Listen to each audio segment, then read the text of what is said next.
Қайырлы күн, құрметті әріптестер. Мен Алматы қаласы Алатау ауданы номер 2 мектеп гимназиясының педагог-психологы Мұқаева Асыл Қыдырбаевна. Менің бағдарламамның тақырыбы жағымсыз эмоциялармен қалай күресемін, яғни сыныбы 6-7 сынып оқушыларына арналған. Келесі. Бағдарлама мақсаты, яғни 6-7 сынып оқушыларына өз эмоцияларын түсінуді, жағымсыз эмоциялармен күресу жолдарын үйрету арқылы психоэмоциялық тұрақтылықты дамыту.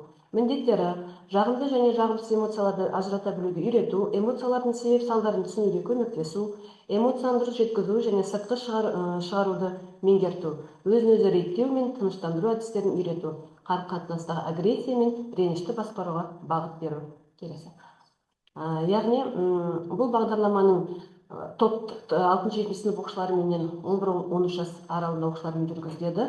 Өткізу формасы психологиялық тренинг, арт-терапия, ойын жаттығулары, пікір алмасу, релаксация. Күтілетін нәтиже: оқушылар өз эмоцияларын таниды, жағымсыз сезіммен күресу жолдарын біледі, ішкі күйзелісті басқару дағдысы дамиды, өзін-өзі тыныштандыру тәсілдерін қолдана алады. Жалпы нәтиже бойынша оқушылар тек эмоцияны танумен басқару қабілетін дамытып қана қоймай, жалпы психологиялық әл-ауқатын жақсартады. Қолданатын әдістер, яғни арт-терапия, релаксация, топтық пікірталас, сюжеттік ойындар, метафорлық карталар. Бұл бағдарламаны аптасына 1 рет 5 апта бойы өткізу ұсынылады. Қажет болған жағдайда ата-аналарға арналған түсіндірме жұмысымен толықтырылады. Жағымсыз эмоцияларын қалай басқарамын бағдарламасы 6-7 сынып оқушыларының эмоционалдық жағдайын тұрақтандыру, жағымсыз эмоцияларды дұрыс танып, оны басқару қабілеттерін дамытуға бағытталады. Бағдарлама барысында оқушылар өз эмоцияларын сөзбен жеткізе білуді, ашу, реніш, қорқыныш сияқты жағымсыз сезімдерді сыртқа шығарудың қауіпсіз жолдарын үйренеді.